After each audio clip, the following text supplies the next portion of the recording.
Dr. Jayeeta Bhattacharya took her PhD from Tata Institute of Fundamental Research, Mumbai, on optical polarization anisotropy in semiconductor heterostructures. Soon, she received the prestigious Alexander von Humboldt Fellowship and worked as a postdoctoral fellow in HZDR, Dresden, Germany.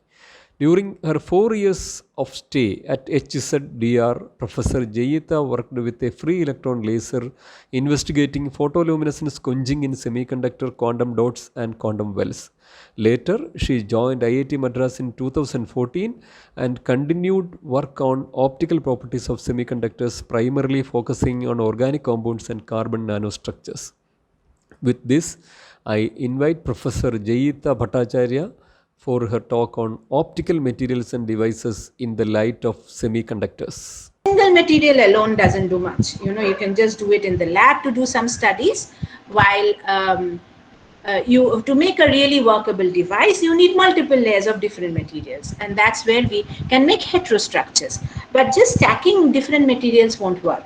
They have to talk to one another, so there should be some exchange of carriers. Some layer should be able to inject carriers into another, and so on. And these, once they start talking to one another, that is what is we call heterostructure, not just simple a layer over the other. So for semiconductors, we actually can do that. And so what happens, because we can do all these things, you see here that we can change their optical properties, and typically the optical properties is dependent on the band gap and many other things, of course, but one of the primary component is the band gap. Also, once you can change the band structure, which we can do by making nanostructures or heterostructures, we actually can play with it, we can tune it, we can change it. So not just that we rely on the fundamental band gap of gallium arsenide. I can shrink it up and I can change the energies, right? So this is something like a control one could have. And there is another very important aspect. The moment you talk of heterostructures, you put up layers over one another, then you need to know how the band structure will look like once you stack this. That depends on the work function of the materials. So there is a band alignment. So when you make a device, you really have to choose. Not every A and B will work. So you have to have A and C, probably some other material which has a proper band alignment, because you want the electrons to fall in or the holes to go away or something of that sort. Depending on your need, you have to choose the proper material. Not just the band gap, it tells you where the band gap will lie compared to one another. Here is just like a schematic. I mean, as I said, so there is a continuous conduction band, continuous valence band, and the blue arrow upward is your absorption. So absorption can happen for any energies above the band gap. So if the energy is lower than the band gap, there would be no absorption, because there is no state for the electrons to go and get excited. So it has to be higher than the band gap, but it could absorb a whole bunch of different energies as long as it is higher than the band gap. While the emission of photons from these systems typically is dominated by the band gap, because it happens that if you excite it higher up also, there is a relaxation of these carriers, and finally they come and sit very quickly. They come and sit in the bottom of these edges of the conduction band, and the holes float up to the edge of the valence band. And so finally the emission that you see has a very strong, is practically near your band gap energy. So that's how band gap plays a very important role in the optical properties of these materials. So now I have been telling about band gap. This is something like, I think we already start studying in condensed matter physics. But so one way to see it is, let's say we are talking of inorganic semiconductors. I told you earlier, these are nice shiny crystals that we have here. And by crystals, I mean, what do I mean? The atoms have a arrangement inside. There is a regular periodicity of arrangement of the atoms, which we call the lattice. That so one can show that if you have a periodic lattice, actually the wave function of the electron can be represented by block wave functions, and that gives rise to a band gap because of the periodic potential. So that's what it is. So the whole idea of having a conduction band, valence band, and a gap in between arises because there is a periodicity in the lattice. So the electron sees some periodicity. So once we do that, I told you earlier, we know that the lattice constant, which is practically separation or the pattern in which the atoms are arranged in the lattice, the separation, these parameters will define what will be your band gap. So of course, for different materials, because the lattice constants are different, even the lattice arrangements are different. They are not always cubic or something. There are different types of lattices that can happen. Depending on all these, the band structure will be different. And so if I just look into the band gap will keep on changing for different materials. So if you see here, there is gallium arsenide, which has a lattice constant of somewhere here and a band gap of here somewhere here. So while if I make it aluminium arsenide, it is a little higher in energy, the gap is larger, and so on. And as I told you, one can actually mix them up. So I can mix gallium arsenide and aluminium arsenide. I can't just mix it, it's a crystal. So when I grow it, I actually have both gallium and aluminium and arsenic coming in, and they grow together. And I can control the composition, and depending on the composition, I can actually have a value in between these two extreme values. So you see that there are materials which actually spread over a large region, and these are the materials that practically fall within the optical range. This rainbow color, this is the optical visible part that I was talking of. So anyway, either you change the material or you actually can make ternary compounds, I mean mix up materials, and you can have a tune on the band gap of the material, which will reflect in the optical properties of these materials. So then comes the point that then why would organic materials have a band gap? I mean, they are powder materials, they are amorphous materials, there is no periodicity in the potential, it's not like a nice crystal. So then why would they have a band gap? So the idea being that, of course, it's not literally a conduction band and a valence band. What happens is, of course, I'm talking of organic materials, there are these carbon-carbon bonds. Not to go too much into the chemistry, but typically you will have the sigma bonds in the plane and some pi bonds in the out of plane for an sp2 hybridized orbitals. So if you have these cc bonds, you have these pi bonds and the sigma bonds. Sigma bonds we know are very robust bonds. They don't change, they don't move, they are very strong bonds, while pi bonds are little extended sort of bonds.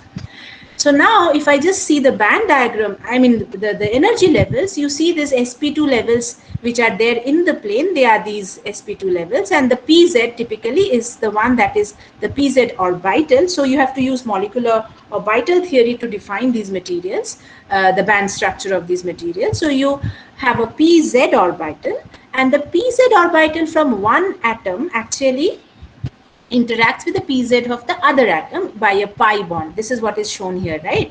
So if I have one atom on the left and the other atom on the right, and if I bring them closer, the pz will interact by pi via a pi bond, and by Pauli exclusion you know that the levels will split, they can't be in the same energy. So you talk of an anti-bonding level and a bonding level. So you have these two levels that pop up.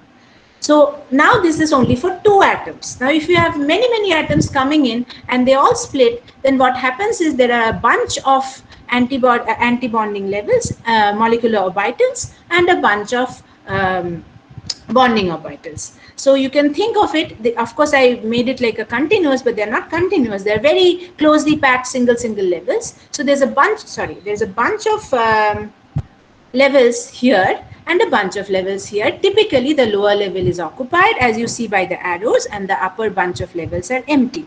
So this is quite like has an analogy of a conduction band and a valence band. So here instead of calling them that, we call them HOMO, which is highest occupied molecular orbital, and LUMO, which is the lowest unoccupied molecular orbital. But at the end of the day, we see that there is still an energy gap between this where nothing should happen. And so, of course, there is some sort of band gap we can assign to these organic materials, and they interact. And I can see it in the optical signatures. So that's how they behave. And sorry, one more point. And because you see, like if I had a ring of carbon, for example, you see that the pi bonds actually are overlapping, and here it forms like a ring. So if you think of the electrons, they actually have some sort of extended wave function across the ring. So that is something like a, you know, like they can move. The wave function is extended. I mean, it is spread out over a larger region, and that is practically the idea of having a band. You know, in a conduction band, that's what happens.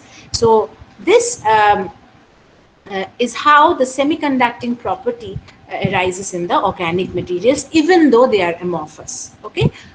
Of course, it is not exactly like inorganic. Okay, inorganic has a long range of the wave function is extended over a large range, while here it will be to a shorter range. But if you're talking of thin films, I'm making a device where I only think of some 10 nanometers thickness or something like that. Within that, it is as good as a semiconductor. And thus we know that nowadays we always talk of, instead of LEDs, we talk of OLEDs, I mean organic LEDs, because that is what the trend of this field is going towards. So when I told you about semiconductors, I said that of course, yeah, you can choose different materials, but then you can also have nanostructures, which we have already heard in the previous talk. But there was this confinement for phonons and all. Right now, I will just focus on confinement of electrons. So what happens if you see a figure like this? Can you see the cursor which I show here, the hand? Yes, we can see that. Yeah, okay. So if you see this conduction band, okay, so what we have done here, we had a layer of aluminum gallium arsenide, which has a larger band gap. Here, if you talk of energy, this is the band gap I'm talking of. And then I have a thin layer of gallium arsenide, and then I cap it with another layer of aluminum gallium arsenide, which is again a larger band gap. In between, you have the gallium arsenide, which has a lower band gap. Now, if you look into this line, which I showed you here, what does it replicate? It exactly replicates the finite quantum well problem from your quantum mechanics textbook, right? So you see that there is a potential here, some finite well, and then there is a dip in the potential, and your carriers can be confined in this region, right? So if I do that, what happens? I mean, I have to solve the Schrodinger equation for a confined a finite potential well, and the first effect we know is quantization of energy. So now, earlier, when you talked of only gallium arsenide, this whole conduction band was a continuous state. So the electron had states everywhere in this whole energy. Please note this y-axis is actually energy. Okay. So now, if it would be not a heterostructure, just a gallium arsenide, then any state here would be possible. Electron could stay in any of these energies. While the moment I have made a quantum well, I know I have to solve it for a finite potential. Of course, there is because the dimension of the well is very narrow, where the confinement is of the order of, either you call it de Broglie wavelength of the electron in the material.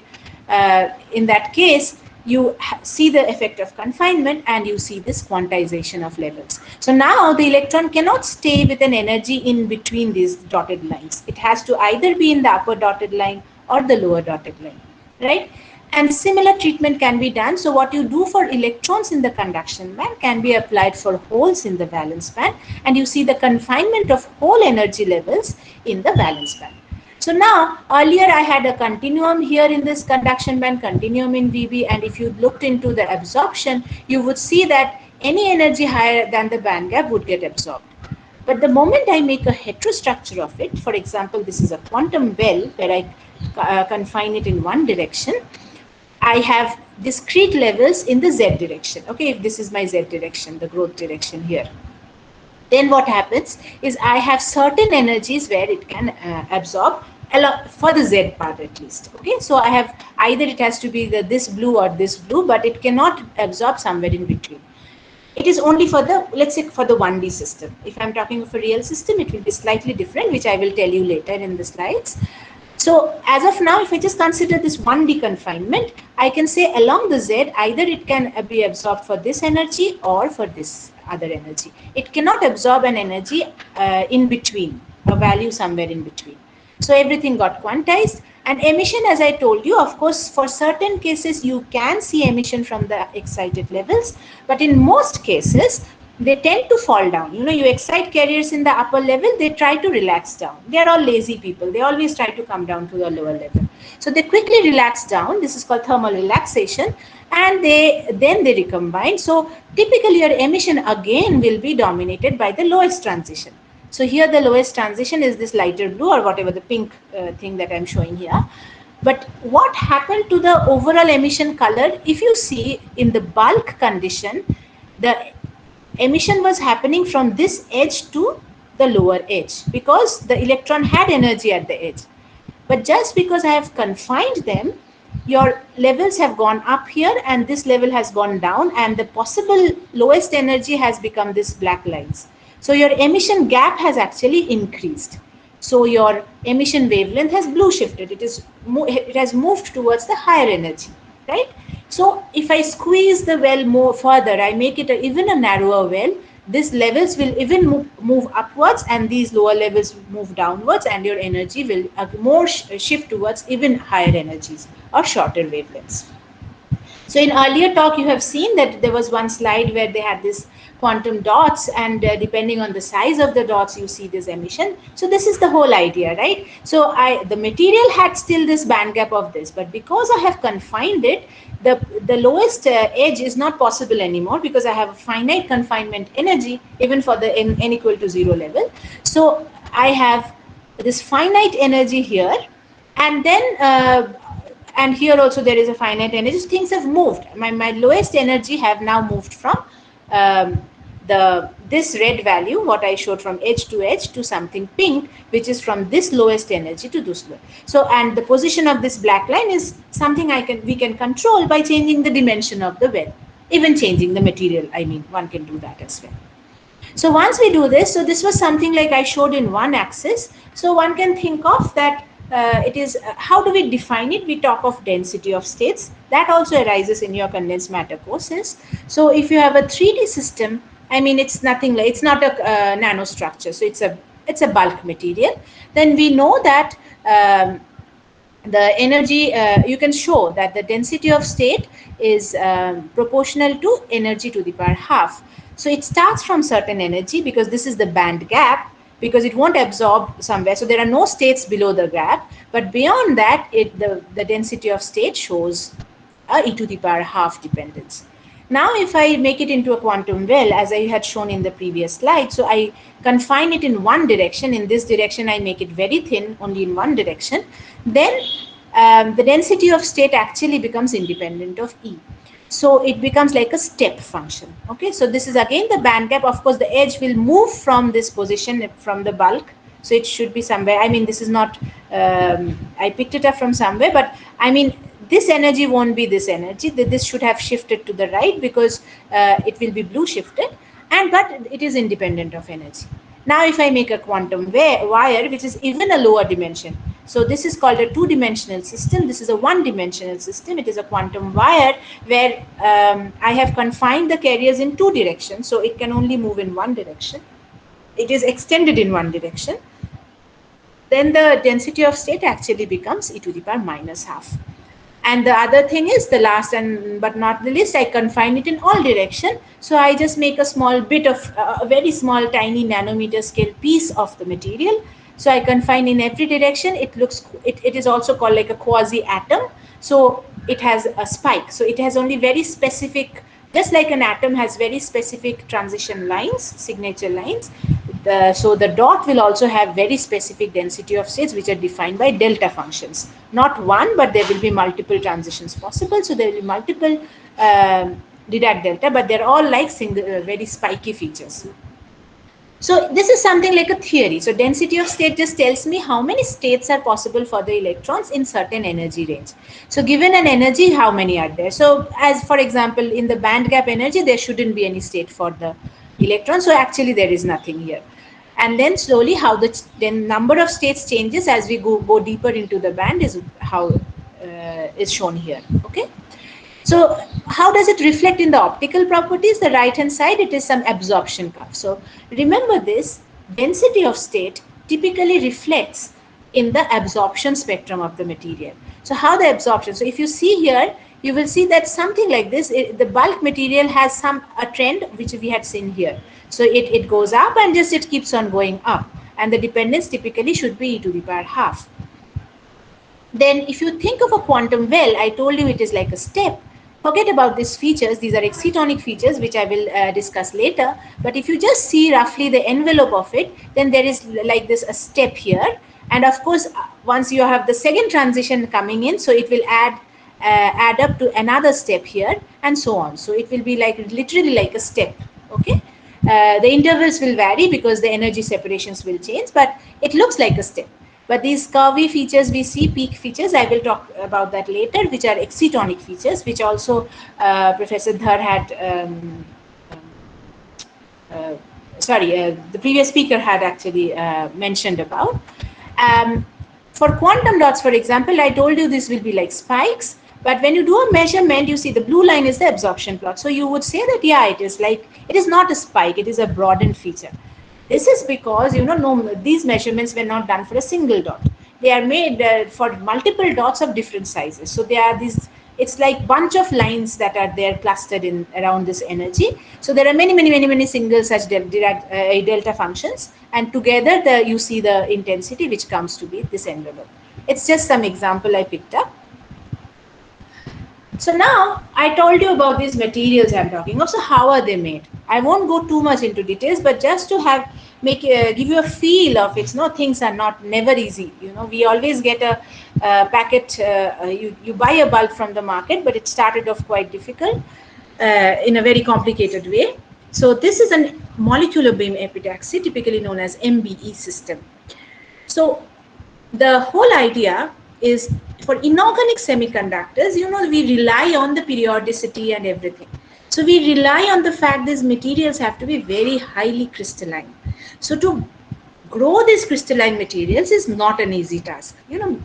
Nature tends towards higher entropy. We always try to break things when things go towards crumbling, right? So decay, I mean, the flow of nature is to make things amorphous. So to make something very crystalline is not an easy way to do it. So this is, see how complicated the system is. The idea is quite simple. Idea is simple, that you have a substrate on which you are trying to grow the thing, and you literally have gallium, for example, and arsenic, and these are atoms, and you just have these atoms, you heat them up, you guide them to the substrate, and they just get deposited layer by layer, atomic layer by layer, to form your gallium arsenide. I mean, the moment arsenic will go, they will form a bond with the gallium and they form gallium arsenide. So you literally grow layer by layer. It's a slow process because it takes a lot of time. Think of it, you're growing atomic layer by atomic layer. But for experiments, it's a wonderful technique because you have a very strong control on the interface. You have a very strong control on literally how thick you want. I mean, it's a very neat sample, but it takes time.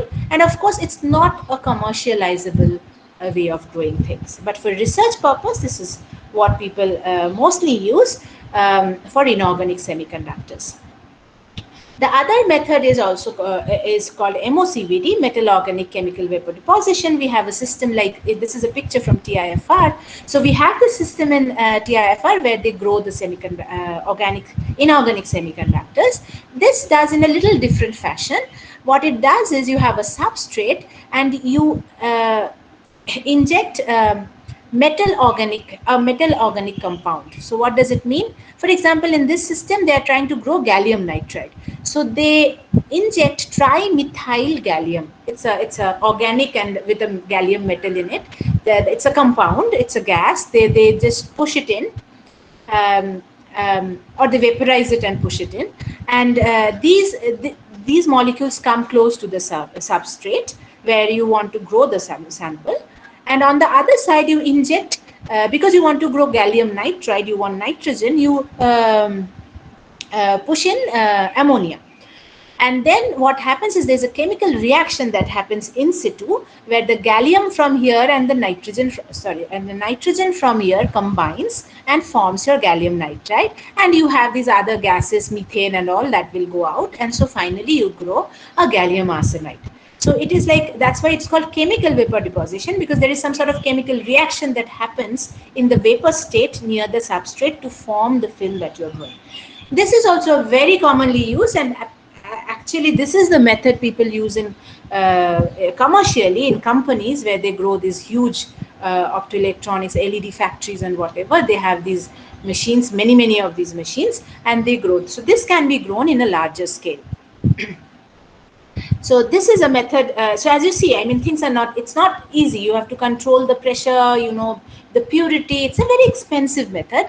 But why do we get ICs for such cheap value? I mean, you can get a LED for 2 rupees, 3 rupees, I don't know, maybe 10 rupees. That is Practically, because you will need a very little of this. From one wafer you can make thousands of these devices, because the efficiency of these semiconductors are so high that the active material you need is very little. So then organic materials, maybe I will like speed up a little bit, because I have lost quite some time. So organic semiconductors are, on the other hand, are much easier to grow, because we don't need crystals. You can, for example, on the right hand side, it's spin coating. All you do is you make a solution of it, you drop it on a rotating substrate, let the solvent evaporate, and you have a thin film. Okay. Or one can do is you just take a solid powder, heat it up, let it become gaseous. It will come, it will deposit on a cold substrate, extra gas will flow on, and you have a thin film. So either there can be a physical vapor deposition or a chemical, which means that you can have the gases react and form the film, or you can just take a precursor, which is the same material as you want to deposit. But because you don't care about the crystallinity, you can just do it anyhow. I mean, it's a very quick, very easy, very cheap method, and that is a big push for industrialization of these materials, because the expenses, the how much the cost of the devices is a very important factor. Whether, even though it can be efficient, it can be very expensive, and then you cannot actually, you would not want to buy it. So and the moment something gets into industrialization or has a possibility of becoming commercialized, I mean, there is a huge push in research. So there is, I think, a huge part of this semiconductor research now is getting into the organic part. So I just had this is a glimpse of one of these inorganic LED companies in US, where this is how they actually grow. I mean, these are big machines with many wafers, and they have fabrication and so on. So it happens, of course, in a large scale. But as I said, we are researchers, and everything starts from the laboratory. So what you want is, you want to know what material you want to use, for what purpose, you really want to understand the physics, the properties and the physics of the material. So for that, you really have to get back to the labs. And as I told you, the points that people are working on or have been working in this field are typically the composition. So you can change composition, what materials you'll be using, making them into nanostructures and heterostructures. And for organic materials, I mean, it is a very different thing. I mean, for inorganic materials, you have seen that there are those few gallium, arsenic, and so on. Those are the elements you have to be working with. You can't go beyond that. But organic materials, every other day there is a new compound being developed by the chemistry people, and so you have new materials coming, and there is a scope of research, and there is a scope of trying out new experiments or finding out new properties which can be useful for all of us. So organic semiconductors are not limited to those very specific. We have a whole plethora of molecules one can work with. That is one very big advantage. And also you can functionalize, whether it's a quantum dot, you can change the surface. You have seen in the previous dot that one can coat the dot with some organic layer and so on. It could be a part of the synthesis process, or one can purposely do it to change the property of these. So one can change things so easily. And what are the properties are we looking at? We are looking into the optical properties, their carrier densities, mobilities.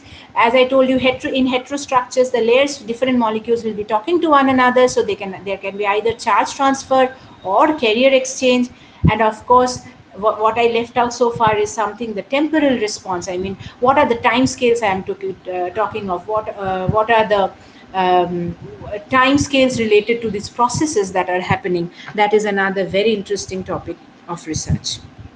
So this is a glimpse of our lab, a portion of our lab rather, where we have some optical spectroscopy setups. All I'm telling is, I showed you a glimpse of the commercial industry, and this is where things begin in the labs, where you try to study the properties of the materials.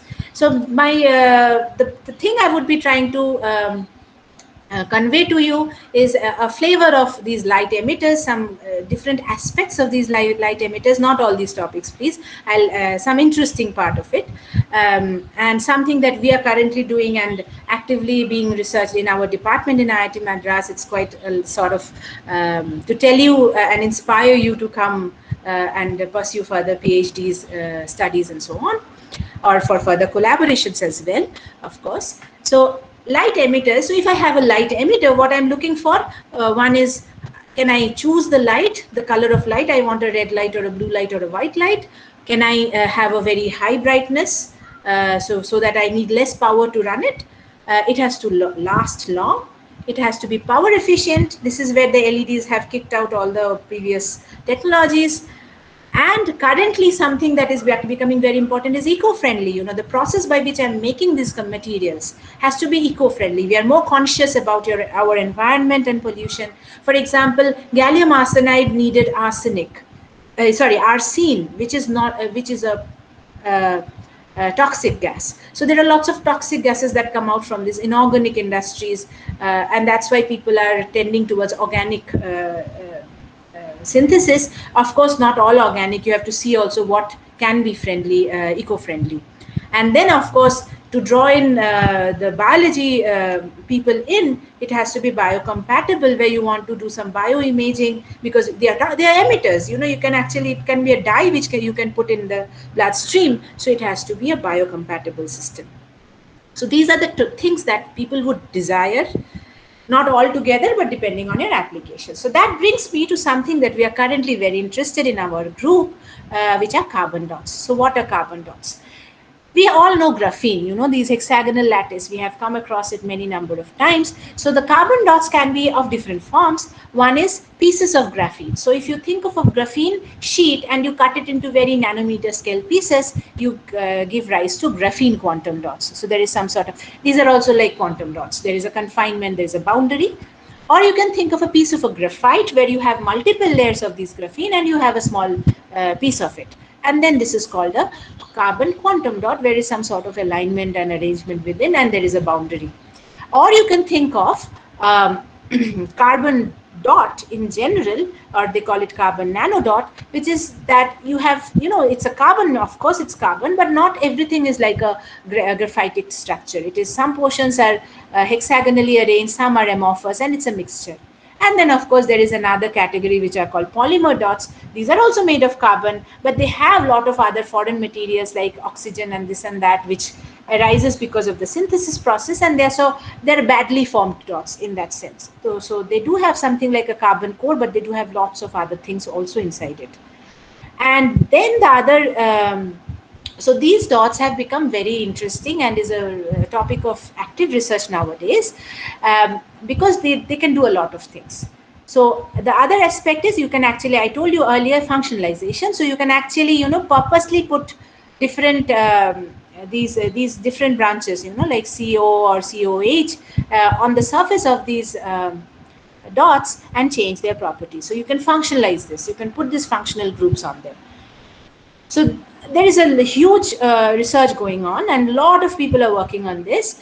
Primarily because this is a topic of interest it's an interdisciplinary interest. Chemistry department people are interested in making these dots. Physics people are interested in understanding what's happening in these dots. Material science people are into making devices out of these dots, and bioscience is there, where they are trying to, because they are carbon based materials, they should be bio-friendly. They are trying to get, there is a lot of work that people are doing for bioimaging with these dots and so on.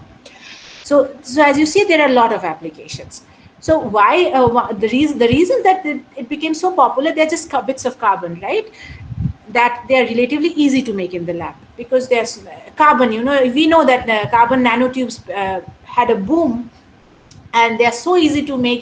The suit in the lamp has carbon nanotubes. So these materials are actually, it's a slightly different method, of course, but it's a very easy method to fabricate.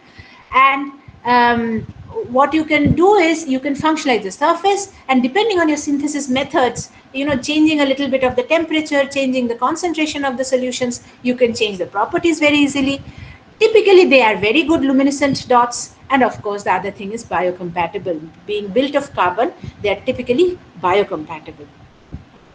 So what we did was, I told you in that other slide that we need brighter dots and tunable color and so on. Any emitters has to be bright. We need a very efficient emission.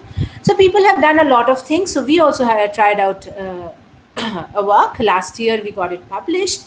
So what we did was we took these dots. Here you see the TEM image of the dots. They are really, really small. Okay, they are nearly few nanometers size. Of course, not all dots will be same size. They are grown by hydrothermal method. It's a chemical method. You typically take a carbon-rich material and heat it up and add some chemicals and do it. My students do it. So you have these dots. You separate out, you clean it up, and so on, and you have a size distribution of these dots as well.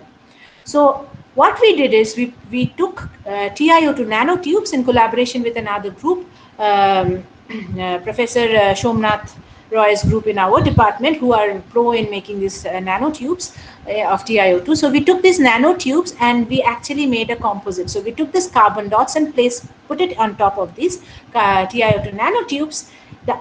And what we found was very interesting. So if you just see here, these are 2D images. Let me not spend too much time on it. First and foremost, what you can see is these are these are luminescence measurements for different excitation energies. First shot we see is the right side image is much brighter. The parameters are same. I'm exciting them with the same amount of light, but what I get out of it is of course much brighter. You see it's the same scale that I've shown on the right. So of course when I make a composite on the nanotubes, the luminescence of the carbon dots increased quite a bit. And as you see, if you see a spectrum, you will see that there are extra features that come out. That arise in these systems. So without going into too much of a details, which I can just give you a hint that, okay, these dots, as I said, the dot itself will emit as well as its surface will emit. So they both contribute and you have two different features for this. And as we get into it, so then the question is, you do something, you see an enhancement, but of course you can't leave it there. You need to understand why you got that enhancement. So we did some XPS measurements. All I told you is band alignment. So now I have a heterostructure where I have a TiO2 and a carbon dot sitting on top of it. So they align. But how do you know that where their conduction band, valence bands will lie? So for that you need an XPS measurements to find out how do they align with one another. And once we did that and figured out, we saw that what happens is TiO2 actually transfers its carriers. It absorbs the light and transfers the carriers into the carbon dots. And so the population, the carbon dots actually go up and they recombine and give you more light. So this was very interesting. So so this is the simplest way. I will just say in one line what was the outcome of that work. So just by putting the carbon dots on a different substrate, normally people put them on glass substrate or something. You just put it on a TiO2 substrate and you will get an enhancement of the emission. So we did not stop there. We are still continuing. There are students who are still working on carbon dots, and we are trying to make some really UV emitting dots and blue emitting dots and so on. We actually have a center of excellence, a center formed in our institute, named as optoelectronic carbon nanostructure lab, and there we actually want to make some more composite materials. Professor Manu Jaiswal in our department works with RGO and graphene films. So we want to make composites and just carbon-based optoelectronic devices. This is where we are trying to go. But before that, of course, you have to know the properties of these materials, is what we are working on currently. Okay, so the other, so I talked about carbon dots, which is basically a nano dot which can be used for emission. But there is another set of material which I wanted to tell you, something very different, okay, absolutely different. So organic materials, they are amorphous materials, right? So I don't know whether you're exposed to excitons. So the idea being that I have talked about the band gap, and you have an electron in the conduction. Once you absorb a photon, you have an electron in the conduction band and a hole in a valence band and so on. But as also mentioned by the previous speaker, that there could be a Coulomb interaction between this electron and hole, and so it could be that you have a Coulomb term in your Hamiltonian, right? So if that Coulomb interaction is strong enough, you can think of it as a electron hole pair, which is called a exciton. So it is still excited. So you have an electron in the conduction band and a hole in the valence band, but they interact coulombically. So there's some Coulomb interaction, and the energies go down a bit. So now you think of a separate level here, and you can think of it as a quasi-particle of an electron and a hole. This is called an exciton. And this becomes very strong in these amorphous materials because we are talking of molecular systems. We talked about extended wave function, but that is not for large extents. So mostly the excited electron will be sitting on the same molecule as the hole. And so, of course, because they are spatially close by, there is a very strong Coulomb interaction. And so this exciton, they have a binding energy which is quite large. So all I want you to remember is for these amorphous systems, excitonic features play a very big role. So in inorganic materials, the electron and hole can stay far away because the wave functions are quite extended, and so they can just though they have a interaction, but it's a weak interaction. So those are called Van Mott excitons, while excitons in a amorphous system where they sit very close by and they are very tightly bound, they have high binding energy, they are called Frenkel excitons. Then why are they important? Because optical properties, if I excite something, then I'm not actually creating an electron and a hole separately, I'm creating an exciton. So exciton dominates the optical properties of these organic materials. That's why they become so important. So now, exciton, as I told you, is an electron and hole. Both of them are spin half particles. From quantum mechanics, we know that if you have two spin half particles, you can have, the states possible would be a single singlet state where the total spin is 0, or you can have three states defining the spin equal to 1. So if your S is equal to 1, your MS, the projection along the Z axis or the spin direction, the projection can take up 1, 0 and -1. So there are three distinct states under S equal to 1, total spin equal to 1 state. So the two particle system can either be a singlet or can be any of these three triplet states. Now, because the spin of this triplets is total spin is 1, these are forbidden to recombine radiatively. Okay, so these are dark states. They don't give me photons as such. Okay, they can only give me photon if one of these spin can flip and become a singlet state, and then only they can recombine. So only my singlet state contributes in the emission of light. Now you think of an LED. Okay, in LED I convert electrical energy to light energy, right? So how do I do that? I inject carriers. I put two contacts. I put a cathode and an anode. I put a battery. I run a current. I push electrons from one side. I push holes from another side.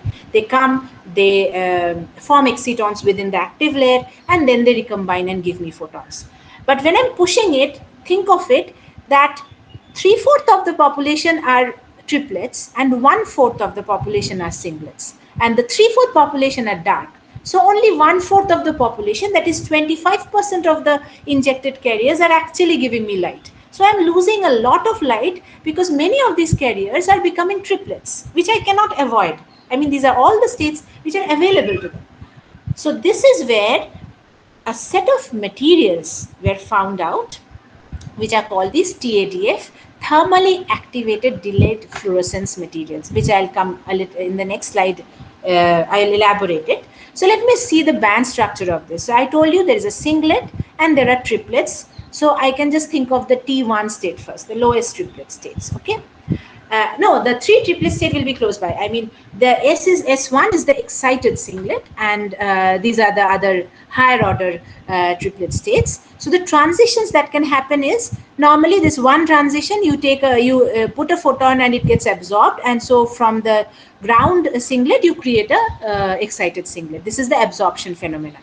Now this singlet state can give out a photon and come down. So that is your luminescence that you get. So it can go down and give you the photon back. So that is the luminescence. There could be some non-radiative channels. By non-radiative, I mean that it will come down, but it will not give you a photon. It could be some scattering processes and some other stuff that can happen. The other thing that can happen is There could be a intersystem crossing. I mean, you should remember, if I want to go from singlet to triplet, there should be a flip of a spin. And that can happen due to phonon interactions and scattering, but of course not so fast. They need a lot of interactions, and it's not so efficient as well. So some portion of the singlets may go to the triplets, but anyway, if I create carriers in the triplets, they will recombine non-radiatively, or you can get a phosphorescence, which is really like happening at a long time scale. But this number 6 channel is very specific to only phosphorescent materials. Not all materials will give you light from the triplet, and this is like forbidden quantum mechanically. You have to have a spin flip somehow. Yeah, so this phosphorescence takes a lot of time to happen, and this is not for every material. So most of it will go through 5 and non-radiatively, not giving us any light. It will just relax down. So this different type of material, that thermally activated delayed fluorescence materials, the TADF materials, please, you can go and check once online, and it will be very interesting for you to know. So I told you here, right? So we have this singlet which will give me the fluorescence, the light I want, and there will be some intersystem crossing. Some singlet may go to triplet. What is the speciality of these TADF materials is the energy gap between S1 and T1 is very less. So not just that this S1 can go to T1, there is a very efficient going back, which is called reverse intersystem crossing. So many triplets actually can go and become singlets. So this reverse intersystem crossing actually takes the carriers which were otherwise dark and would not give you emission, and make them singlets, and once they're singlets, they will give out extra light, which comes of course at a little delayed time, because it takes time for these carriers to go back, but not as slow as the phosphorescence. And phosphorescence is not a property of all materials, right? It's a very specific, we have only few phosphorescent materials we can talk of. So this will come out with the same energy as the fluorescence, just a little late. Okay, and this actually, if I am thinking of switching on a LED, you really don't bother, right? If it is coming immediately or after some microsecond. Okay, so actually the total emission, if you think of the total light that comes out, it actually goes up. And now you're making use of that 75% of dark electrons to feed and get some light out of it. And people have shown that they can really go to very high efficiencies, at least in lab scales, okay, I mean in the laboratory. It is not yet commercialized, I guess. So from 25% people can shoot to much high values. In fact, people say that they can actually go to 100% emission. Okay, so then so such work is being done in our institute as well. So we do it in collaboration. We do the optical studies for such materials. So what we see here is, now the point is, so typically TADF materials won't work alone. You need a host material because it helps in increasing the efficiency. Only TADFs, if you have, I mean, only one material, which is a TADF, then there is a lot of quenching. I mean, one emits, the other one absorbs, and you lose a lot of light because they're killing one another, they're fighting. So you need a host material in which you will disperse this TADF. And of course, the emission also will depend on the composition. I mean, how much you are mixing A and B and so on. And this is some other paper, of course not our paper, where I just picked it up to show you. So this huge spike you see here is the prompt fluorescence, that the normal luminescence that we talk of, and this delayed fluorescence happens in some hundreds of microseconds. You see this. So if you integrate the area over the curve, you will see the major light is coming out from the tail part, and only a little light, which was the normal light that we got, the 25% light from the singlet state. Not even 25%, there are also non-radiative channels there. And here, if you do it, I told you it's a thermally activated. Please note that we rely on the fact that some of the T1 has to go to S1, and there is an increase in energy. So they need some energy. So I need to, and that comes as phonon. So I have to heat it up. Not phonon, I have to give a thermal energy to it.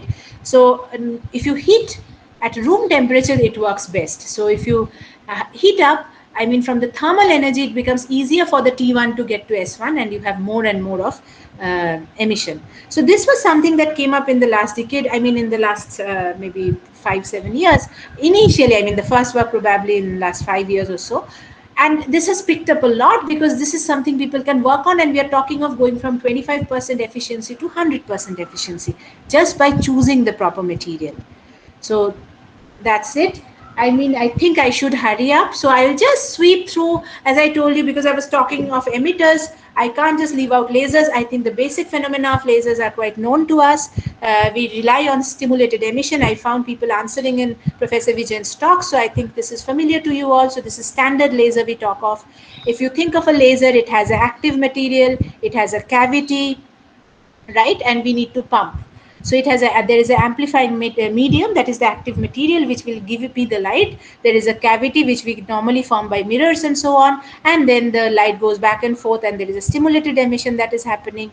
The power accumulates, and then it just comes out from a partially partial reflector on one end, right? And in semiconductors, I would want to tell you that if you think of the gas lasers we have seen probably in the labs, you see this big gas lasers, and that laser has now shrunk and is in your palm top as a laser pointer, and it is semiconductors that made it happen. Okay, so just because we can now make semiconductor lasers, so you make quantum wells, and that quantum well is your active layer, your cleaved edges are your reflectors, and so the light is confined here. You put contacts from top and bottom and put the electrical pump, and then you can generate these carriers, and they go back and forth, and the lasing comes out from one end.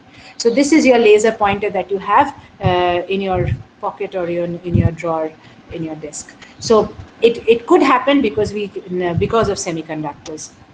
But this is what I think we will see more elaborately in later time, because I don't have time. I'll just quickly brush through. So the conventional laser of having a really good cavity with two mirrors and all, or maybe the cleaved surface of a semiconductor, that is not where we are restricted to. People have shown lasing from random media as well, where the scattering between the nanoparticles, you can have loops within the nanoparticles that give rise to the feedback, that can give the feedback for the lasing, and you can start seeing spikes in this. So this was also a work I thought of giving a little glimpse of what is going on in the department. So this is Professor Vijayan's work and his group's work, so where they have shown lasing even in a carrot, like in a organic piece of carrot.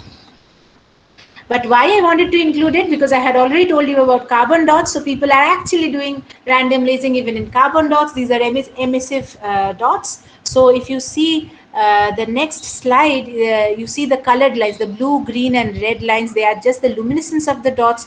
And the moment it starts to laze, they actually shrink. They become very narrow, and random lasing starts to happen in these dots.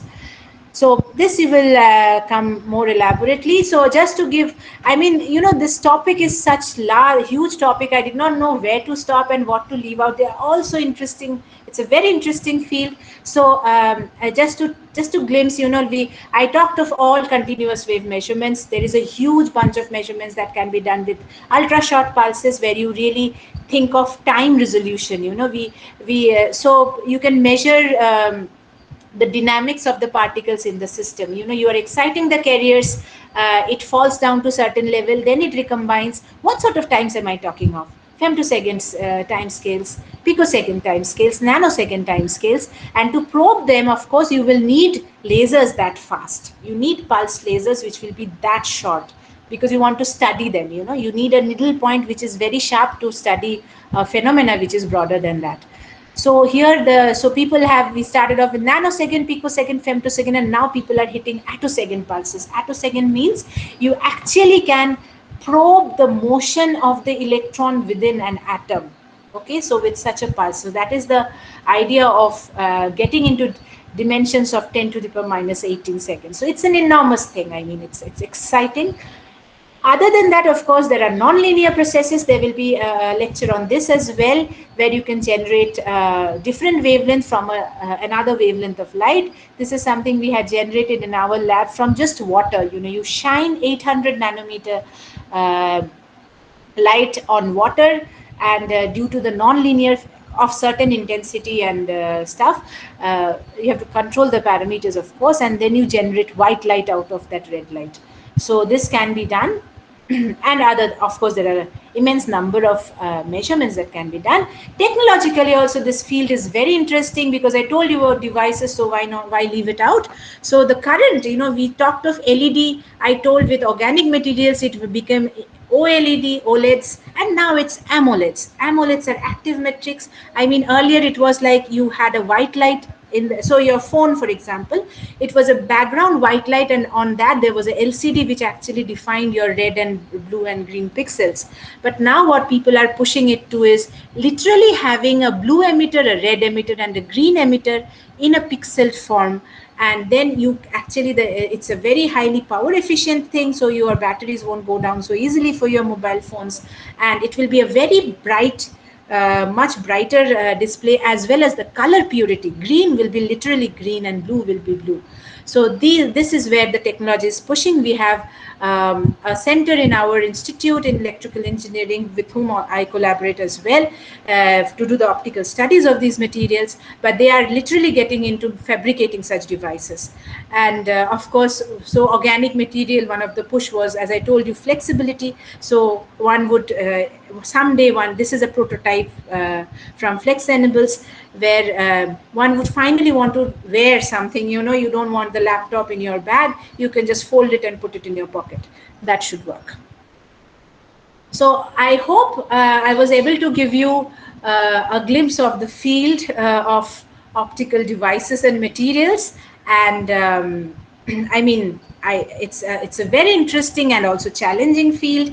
It has a lot of fundamental aspects to study, as well as technological applications. It's very interdisciplinary, as I told you. Even biology, chemistry, everybody is involved in this, and there are a lot of things left as well to work on this.